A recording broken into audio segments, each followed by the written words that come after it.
हाय दोस्तों, exam updates with दीपक पर आप सभी का स्वागत है। थंबनेल देखकर आप सभी को पता चल गया होगा कि आज की वीडियो किस टॉपिक पर है। तो चलिए देर न करते हुए वीडियो को स्टार्ट करेंगे। वीडियो में दी गई जानकारी आप सभी को पसंद आए तो प्लीज़ वीडियो को लाइक जरूर, चैनल को सब्सक्राइब करके भाई का सपोर्ट जरूर करिएगा।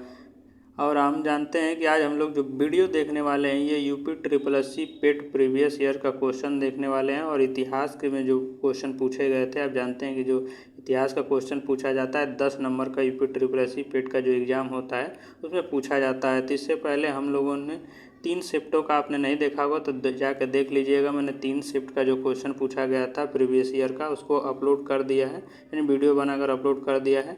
आज हम लोग 3 शिफ्टों में जो बचे हुए पेपर हैं उसको देखने वाले हैं, क्योंकि जो 2021 में पहली बार यूपी ट्रिपल एस सी पेट का एग्ज़ाम हुआ था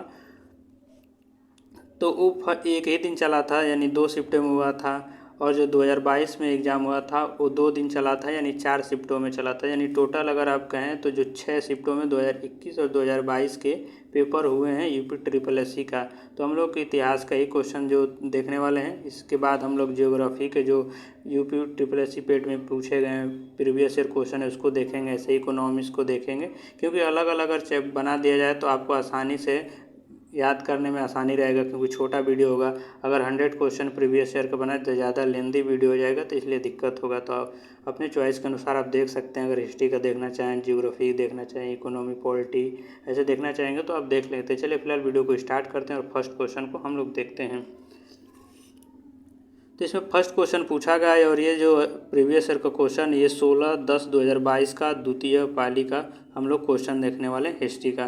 तो चलिए पहला क्वेश्चन को हम लोग देखते हैं। पहला क्वेश्चन में पूछा गया कि जैन धर्म का सबसे महत्वपूर्ण मौलिक सिद्धांत क्या है। तो जो ऑप्शन ए है कर्म, ऑप्शन बी अहिंसा और ऑप्शन सी वैराग्य और ऑप्शन डी निष्ठा। तो जो इसका राइट आंसर होने वाला है वो आपका होने वाला है, इसका जो राइट आंसर होगा वो बी होगा। यानी जैन धर्म का सबसे महत्वपूर्ण मौलिक सिद्धांत क्या है, तो वो अहिंसा है। चलिए नेक्स्ट क्वेश्चन को हम लोग देखते हैं। नेक्स्ट क्वेश्चन में पूछा गया कि निम्नलिखित में से किस शासक के दरबार में बहुत से विद्वानों को नवरत्न के रूप में अलंकृत किया गया था। तो ऑप्शन ए है चंद्रगुप्त द्वितीय, ऑप्शन बी इनमें से कोई नहीं, ऑप्शन सी श्रीगुप्त होगा यहाँ पे, और ऑप्शन डी जो है समुद्रगुप्त। यहाँ श्रीगुप्त गुम लिख गया तो श्रीगुप्त होगा। तो इसका जो राइट आंसर होने वाला है वो आपका होगा चंद्रगुप्त द्वितीय। यानी जो आंसर होगा, जो नवरत्न के रूप में जाने जाते थे वो किसके दरबार में रहते थे, तो जो विद्वान रहते थे तो चंद्रगुप्त जो द्वितीय थे उनके ये दरबार में रहते थे। चलिए नेक्स्ट क्वेश्चन देख लेते हैं। थर्ड क्वेश्चन देख लेते हैं इसका। थर्ड क्वेश्चन पूछा गया था कि दिल्ली सल्तनत के निम्नलिखित राजवंशों में से किसने सबसे कम अवधि तक शासन किया था। तो ऑप्शन ए है खिलजी वंश, ऑप्शन बी है लोधी वंश, ऑप्शन जो सी है सैयद वंश और ऑप्शन डी है तुगलक वंश। तो जो इसका राइट आंसर होने वाला है वो आपका होगा ए, यानी जो खिलजी वंश था वो सबसे कम दिनों तक यानी कम वर्षों तक शासन किया था। दिल्ली सल्तनत में आप जानते हैं 5 वंशों ने शासन किया था। चलिए आगे देख लेते हैं चौथा क्वेश्चन। तो आपको इस चौथा क्वेश्चन पूछा गया कि डलहौजी ने भारत में ब्रिटिश साम्राज्य के लिए खालिस्तान अवध को कब्जे में लिया था। तो ऑप्शन ए है सहायक गठबंधन की नीति के माध्यम से अवध को कब्जे में लिया था, डलहौजी ने युद्ध छेड़कर अवध को कब्जे में लिया था, या ऑप्शन सी है राज्य में अव्यवस्था के माध्यम से अवध को कब्जे में लिया था, या ऑप्शन डी है हड़प नीति के माध्यम से कब्जे में अवध को लिया था डलहौजी ने। तो जो इसका राइट आंसर होगा वो अब होगा आपका ऑप्शन बी, यानी युद्ध छेड़कर राज डलहौजी ने अवध को कब्जे में लिया था। और जो हड़प नीति का जानते हैं किससे संबंधित है, तो लॉर्ड डलहौजी से ही संबंधित है। चलिए आगे देखते हैं। पांचवा क्वेश्चन हम लोग देख लेते हैं। पांचवें क्वेश्चन में पूछा गया है कि हड़प्पा के लिए एक बंदरगाह का नाम लिखिए।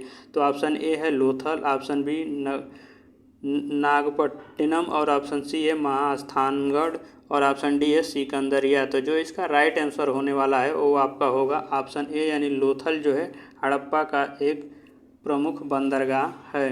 चलिए नेक्स्ट क्वेश्चन देखते हैं, फटाफट देखेंगे क्योंकि ये प्रीवियस ईयर का क्वेश्चन है। अगर आप प्रीवियस ईयर क्वेश्चन को देख कर जाते हैं तो आपको अंदाज़ा लग जाएगा कितना डीप आपको पढ़ना है, कि ऊपर ऊपर से आप पढ़ लेंगे, किस लेवल तक का क्वेश्चन पूछा था सारा कुछ अंदाज़ा लग जाएगा। किसी भी एग्जाम के लिए प्रीवियस ईयर क्वेश्चन अति महत्वपूर्ण होता है, आप सभी को पता है, इसलिए प्रीवियस ईयर क्वेश्चन को इग्नोर नहीं करना चाहिए। फिलहाल चलिए क्वेश्चन को देखते हैं। छठे नंबर का क्वेश्चन है कि बंगाल में खालिस्तानी आंदोलन के दौरान तिरंगा झंडा लाल, हरा और पीला डिजाइन किया था, यानी किसने कब किया गया था।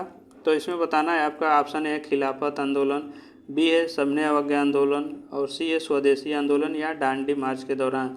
तो जो इसका राइट आंसर होने वाला वो आपका होगा ऑप्शन सी, यानी जो बताया गया है कि बंगाल में स्वदेशी आंदोलन के दौरान तिरंगे झंडा लाल, हरा और पीला डिजाइन किया गया था, याद रखेंगे। 7वां क्वेश्चन है कि खलीफा की अस्थायी शक्तियों की रक्षा के लिए और खालिस्तान में मार्च बॉम्बे में एक खिलाफत समिति का गठन किया गया था।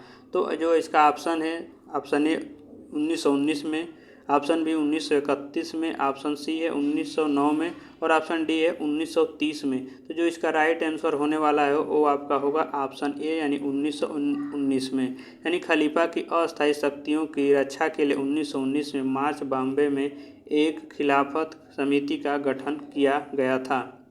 ये सब प्रीवियस ईयर का क्वेश्चन है। अगर वीडियो अच्छा लग रहा है तो प्लीज़ वीडियो को लाइक और चैनल को सब्सक्राइब कर लीजिएगा, आपके सपोर्ट की बहुत ज़रूरत है।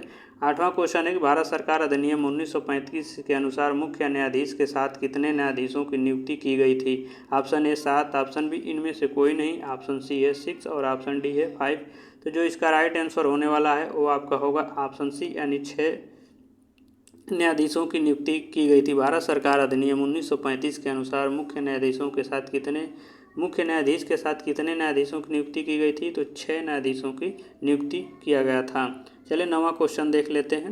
9वां क्वेश्चन है कि निम्नलिखित में से किनके द्वारा 1857 की क्रांति की शुरुआत की गई थी। तो ऑप्शन ए है सिपाही, ऑप्शन बी है इसका बागान श्रमिक और ऑप्शन सी है किसान और ऑप्शन डी है जमींदार। तो जो इसका राइट आंसर होगा ऑप्शन ए सही होगा, यानी सिपाही जो आंसर है वो सही होगा। यानी आप कह सकते हैं कि निम्नलिखित में किनके द्वारा 1857 की क्रांति की शुरुआत की गई थी। तो सिपाही थे जिनके द्वारा 1857 की क्रांति की शुरुआत की गई थी। तो ये हमने देखा जो आपका 16/10/2022 को द्वितीय पाली में जो क्वेश्चन पूछे गए थे इतिहास से उनसे संबंधित हमने क्वेश्चनों को देखा। तो ये आप प्रीवियस ईयर का क्वेश्चन देख रहे हैं। अगर इतने ही लेवल का आप क्वेश्चन पढ़ के जाएंगे तो यूपी SSC पेट में जो क्वेश्चन इतिहास से पूछा जाएगा, अगर 10 क्वेश्चन पूछा जा रहा है तो आप 8-9 तो क्वेश्चन कर ही ले जाएंगे, क्योंकि ज़्यादा डीप क्वेश्चन नहीं पूछा जाता है, आप जानते हैं। तो चलिए अब हम लोग देख लेते हैं 24/8/2021 में द्वितीय पाली में जो क्वेश्चन पूछे गए थे इतिहास के, उनसे संबंधित सभी क्वेश्चनों को फटाफट देख लेंगे। इसके बाद नेक्स्ट शिफ्ट का भी हम लोग फटाफट क्वेश्चनों को देख लेंगे, क्योंकि 3 शिफ्ट पहले हो चुका है और 3 शिफ्ट का बाकी है। तो इसी वीडियो में तीनों शिफ्ट का जो 30 क्वेश्चन बनेंगे सारे हम लोग इतिहास के question previous year UP SSC के हैं जो देख लेंगे। चलिए तो फर्स्ट क्वेश्चन को देख लें। 24/8/2021 में पूछा गया था क्वेश्चन द्वितीय पाली में। तो पहला क्वेश्चन इसमें है कि निम्नलिखित किस क्रम में आए थे। ये जो शासक हैं उनका क्रम बताना है कि कौन सबसे पहले या कौन बाद में, ये आपको बताना है। तो इसका जो ऑप्शन है ए है थॉमस रो, सेकेंड है फायान और थर्ड है वेनसांग।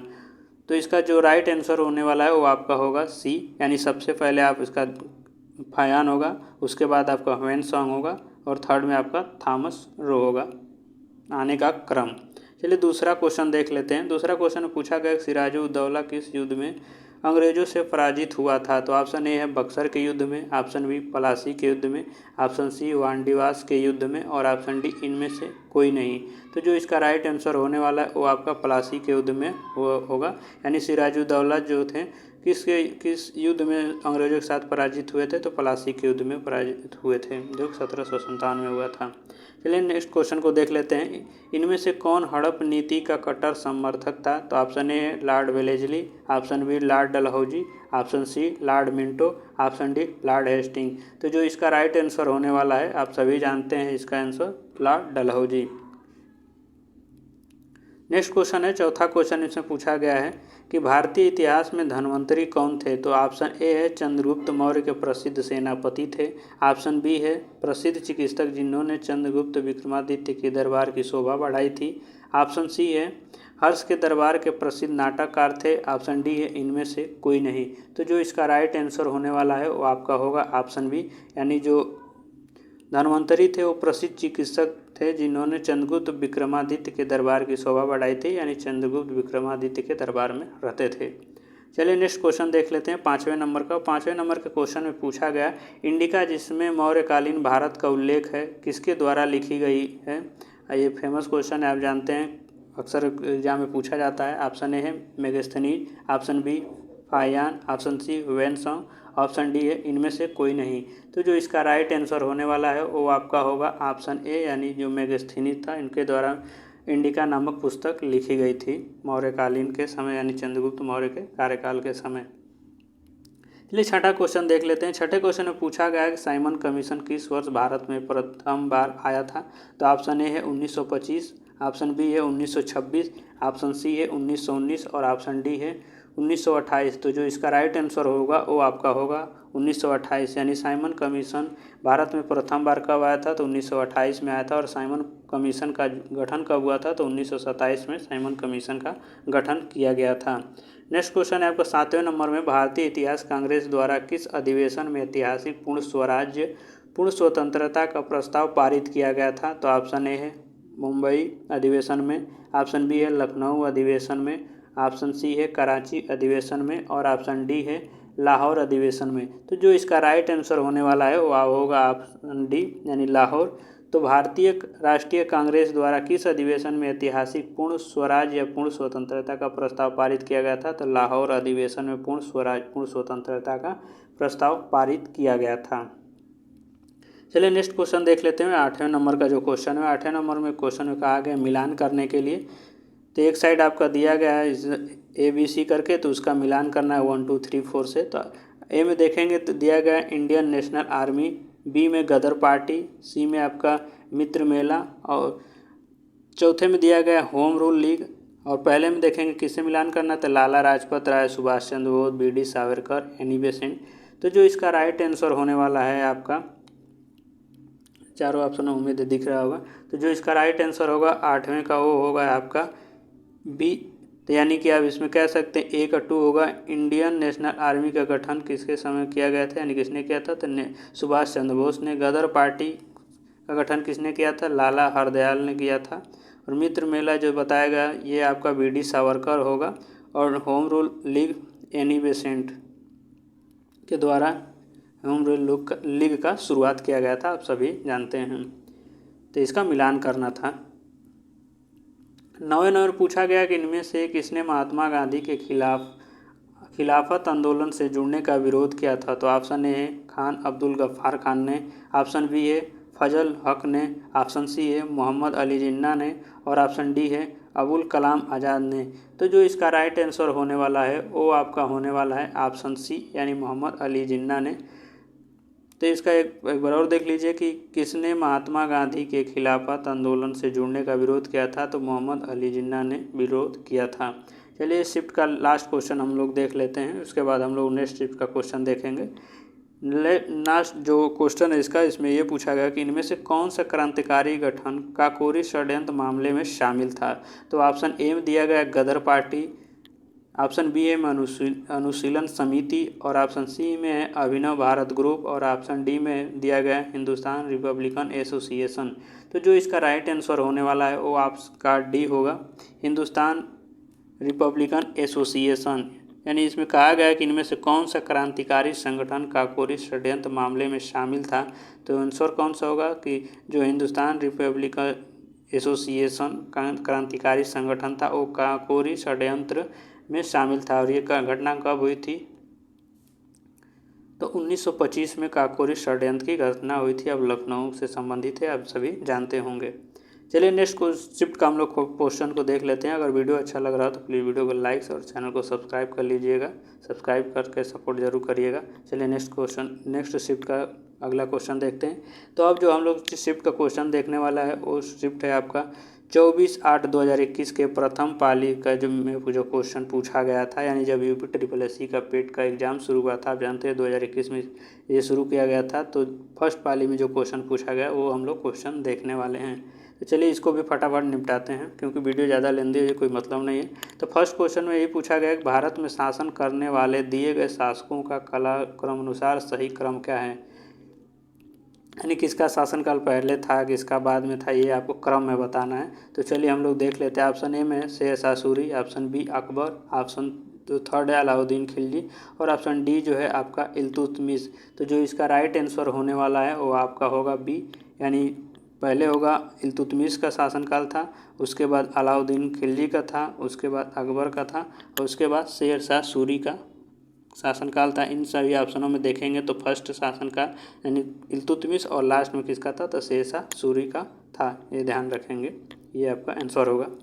चलिए नेक्स्ट क्वेश्चन को हम लोग देख लेते हैं। ज़्यादा ये डीप क्वेश्चन नहीं पूछा गया है, अगर आप एक बार इसे पढ़े भी होंगे हिस्ट्री को अच्छे से तो आप आसानी से कर ले जाएंगे। ज़्यादा डीप नहीं पूछा जाता है, बट आप अगर कोई भी चैप्टर या कोई भी सब्जेक्ट पढ़ रहे हैं तो उसका रिवीजन करना बहुत ज़रूरी होता है, क्योंकि अगर आप बुक पढ़ रहे होंगे तो उस समय लगेगा कि आपको याद है, बट वही जब क्वेश्चन MCQ के रूप में एग्जाम में जब देखने को मिल जाता है और कई ऑप्शनों के साथ में देखने को मिल जाता है, तो अगर आप ढंग से याद नहीं किए रहते हैं तो कन्फ्यूजन होता है कि इसमें से कौन सा ऑप्शन सही होगा। तो इसलिए जो भी आप पढ़िए कम ही पढ़िए, बट उसका कई बार रिवीजन करिए, ये ज़्यादा महत्वपूर्ण होता है। फिलहाल हम लोग नेक्स्ट क्वेश्चन को देखते हैं। निम्न में से कौन से संत जो शिवाजी के समकालीन थे, यानी शिवाजी के जो समकालीन संत थे उनका नाम आपको बताना है। ऑप्शन ए में दिया गया है कि तुकाराम, ऑप्शन बी में चैतन्य, और ऑप्शन सी में दिया गया है नामदेव, और ऑप्शन डी में दिया गया है शंकराचार्य। तो जो इसका राइट आंसर होने वाला है वो आपका होगा ऑप्शन ए, यानी जो तुकाराम थे संत वो शिवाजी के समकालीन थे, ध्यान रखेंगे। चलिए नेक्स्ट क्वेश्चन को देख लेते हैं, यानी थर्ड क्वेश्चन को हम लोग देखेंगे। थर्ड क्वेश्चन में पूछा गया कि बंगाल के प्रथम गवर्नर जनरल कौन थे। ऑप्शन ए में लॉर्ड क्लाइव, ऑप्शन बी में लॉर्ड वारेन हेस्टिंग्स, और ऑप्शन सी में दिया गया लॉर्ड लिटन, और ऑप्शन डी में दिया गया लॉर्ड रिपन। तो जो इसका राइट आंसर होने वाला है वो आपका होगा ऑप्शन बी, यानी बंगाल के प्रथम गवर्नर जनरल कौन थे, तो लॉर्ड वारेन हेस्टिंग्स से बंगाल के गवर्नर जनरल। चलिए नेक्स्ट क्वेश्चन देख लेते हैं, चौथे नंबर का हम लोग क्वेश्चन देख लेते हैं। चौथे नंबर में क्वेश्चन पूछा गया चरक संहिता संबंधित है। ऑप्शन ए दिया गया राजनीति से संबंधित है, ऑप्शन बी चिकित्सा से संबंधित है, ऑप्शन सी वास्तुकला से संबंधित है, ऑप्शन डी गणित से संबंधित है। आखिर चरक संहिता जो है वो किससे संबंधित है, तो जो इसका राइट आंसर होने वाला है वो आपका होगा राइट आंसर जो बी, यानी जो चरक संहिता है वो चिकित्सा से संबंधित है, ध्यान रखेंगे। चलिए नेक्स्ट क्वेश्चन देख लेते हैं, यानी पाँचवें नंबर का हम लोग क्वेश्चन देखेंगे। इसमें दिया गया जोड़ा का मिलान करने के लिए। चलिए इसमें देखेंगे तो ऑप्शन ए में जो दिया गया है आपका, इसमें ये दिया गया है कि जोड़ा सही नहीं है, यानी जो चार ऑप्शन दिया गया है उनमें से कौन सा ऐसा जोड़ा है जो सही नहीं दिया गया है। तो इसमें ऑप्शन पहला है BC 261 कलिंग युद्ध, AD 78 शक संवत की शुरुआत, AD 622 मुस्लिम युग की शुरुआत, और नीचे दिया गया आपका AD 1707 औरंगजेब की मृत्यु। तो जो इसका राइट आंसर होने वाला है वो आपका होगा ऑप्शन डी, यानी जो इसमें जोड़ा जो दिया गया वो कौन सा गलत है, तो ये जो डी दिया गया है वो गलत है। जो औरंगजेब की मृत्यु बताया गया है कि 1709 ईस्वी में हुआ था, तो ये गलत है। इसकी जो मृत्यु हुई थी 1707 ईस्वी में हुई थी, इसलिए ये गलत है। एक बार ध्यान रखिएगा, इसकी मृत्यु औरंगजेब की कब हुई थी, तो 1707 में हुई थी। बाकी कलिंग युद्ध 261 ईसा पूर्व हुआ था, आप सभी को पता है। शक संवत की शुरुआत 58 ईसा पूर्व में किया गया था। मुस्लिम युग की शुरुआत कब हुई थी, तो 622 ईसा पूर्व में हुई थी। ये सभी सही हैं, और जो गलत है औरंगजेब की मृत्यु 1707 में हुई, न कि 1709 में। चलिए छठे क्वेश्चन को हम लोग देख लेते हैं। छठे क्वेश्चन में पूछा गया कि इनमें से किसे भारत के ग्रैंड ओल्ड मैन के नाम से जाना जाता है। उम्मीद है ये क्वेश्चन हर किसी का सही रहा होगा। ऑप्शन ए में Dadabhai Naoroji, option B में WC Banerjee, option C Firoz Shah Mehta, और ऑप्शन डी है सुरेंद्र नाथ बनर्जी।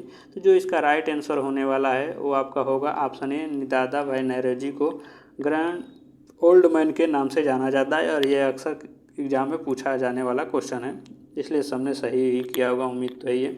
नेक्स्ट क्वेश्चन है कि सन 1915-16 में किसके नेतृत्व में 2 होम रूल लीग की शुरुआत हुई थी। तो जो ऑप्शन ए में दिया गया एनी बेसेंट और लोकमान्य तिलक, ऑप्शन बी में तिलक और लाला लाजपत राय, और ऑप्शन सी में जो दिया गया लोकमान्य तिलक और बिपिन चंद्रपाल, और ऑप्शन डी में दिया गया है तिलक और अरविंद घोष। तो इसमें बताना है कि किसने आखिर जो होम रूल लीग की शुरुआत की थी, तो कौन कौन से ऐसे नेता थे जिन्होंने शुरुआत किया था।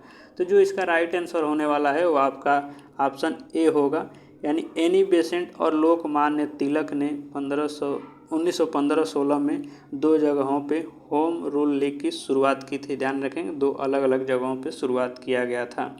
8वां क्वेश्चन चलिए हम लोग देख लेते हैं। 8वां क्वेश्चन में मिलान करने के लिए दिया गया, तो मिलान ऐसे करना है कि आखिर ब्रह्म समाज है इसकी स्थापना किसने किया था, रामकृष्ण मिशन की स्थापना किसने किया था, आर्य समाज की स्थापना किसने किया था, सत्य शोधक समाज की स्थापना किसने किया था। ये आपको 4 ऑप्शन है, और इसमें ध्यान रखेंगे 5 जो मिलान करने वाला दिया गया है, इन चारों का 5 में से मिलान करना है, ये इसमें एक्स्ट्रा है तो इसमें जो कि इसमें गलत भी है। तो ब्रह्म समाज की स्थापना आप सभी को पता है कि किसने किया था, उम्मीद है सबको पता ही होगा। राम मोहन राय है उन्होंने किया था। रामकृष्ण मिशन की स्थापना किसने किया था, तो स्वामी विवेकानंद ने किया था। आर्य समाज की स्थापना दयानंद सरस्वती ने किया था।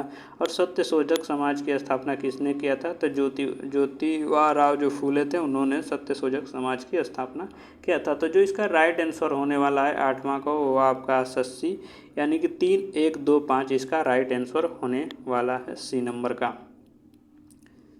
चलिए 9वां क्वेश्चन देख लेते हैं इस शिफ्ट का। तो 9वें नंबर दिया गया करो या मरो का नारा किसने दिया था, सरदार पटेल ने, जवाहरलाल नेहरू ने, ऑप्शन सी में सुभाष चंद्र बोस ने, या ऑप्शन डी में दिया गया महात्मा गांधी ने। आखिर किसने करो या मरो का नारा दिया था, तो जो इसका राइट आंसर होने वाला है वो ऑप्शन डी होगा, यानी महात्मा गांधी ने करो या मरो का नारा दिया था भारत छोड़ो आंदोलन के दौरान। चलिए नेक्स्ट क्वेश्चन, और इस शिफ्ट का आखिरी क्वेश्चन है और इस वीडियो का भी आखिरी क्वेश्चन है। जब सुभाष चंद्र बोस ने भारतीय राष्ट्रीय कांग्रेस के अध्यक्ष पद से इस्तीफा दिया तो इस पद पर प्रस्ताव किसे दिया गया था, तो जो राइट आंसर कह रहे हैं इसका ऑप्शन पहले देख लेते हैं फिर राइट आंसर बताते हैं। ऑप्शन ए है जवाहरलाल नेहरू, ऑप्शन बी पट्टाभी सितारमैया, और ऑप्शन सी है डॉक्टर राजेंद्र प्रसाद, और ऑप्शन डी है जेवी कृपलानी। तो जो इसका राइट आंसर होने वाला है वो आपका ऑप्शन सी होगा, यानी जब सुभाष चंद्र बोस ने भारतीय राष्ट्रीय कांग्रेस के अध्यक्ष पद से इस्तीफा दे दिया था तो इस पद का प्रस्ताव किसे दिया गया था, तो डॉक्टर राजेंद्र प्रसाद जी को इस पद का इस्तीफा दिया गया था। इसमें उत्तर कुंजी भी दिया गया है कि कौन कौन से शिफ्ट का जो क्वेश्चन अभी हम लोग देखें हैं कौन सा ऑप्शन सही है। बाकी अगर वीडियो अच्छा लगा हो तो प्लीज़ वीडियो को लाइक शेयर और चैनल को सब्सक्राइब करके भाई का सपोर्ट ज़रूर करिएगा। बाकी वीडियो में किसी प्रकार की त्रुटि हो तो क्षमा प्रार्थी हो। वीडियो के रिगार्डिंग आपके मन में किसी प्रकार का एडवाइस कमेंट में बता सकते हैं। अगर कुछ वीडियो में सुधार करना है तो ज़रूर बताइएगा कि क्या कमी आखिर रह जाता है, आप लोगों को ज़्यादा अच्छे से पता चलता होगा तो उस कमी को सुधार करने का मैं पूर्णतः कोशिश करूँगा। इसलिए अगर वीडियो में कोई भी दिक्कत हो तो ज़रूर बताइएगा। बाकी अगर किसी प्रकार का इसमें त्रुटि मुझसे हो गया तो उसके लिए क्षमा प्रार्थी हूँ। और लास्ट में एक बार और बोल देता हूँ दोस्तों, प्लीज़ वीडियो को लाइक शेयर और चैनल को सब्सक्राइब करके सपोर्ट ज़रूर करिएगा। सब्सक्राइब करने पर आपको किसी प्रकार का अतिरिक्त चार्ज नहीं देना होता है, इसलिए रिक्वेस्ट है कि वीडियो को लाइक शेयर और चैनल को सब्सक्राइब करके अपने भाई का सपोर्ट ज़रूर से ज़रूर करिएगा। जय हिंद दोस्तों।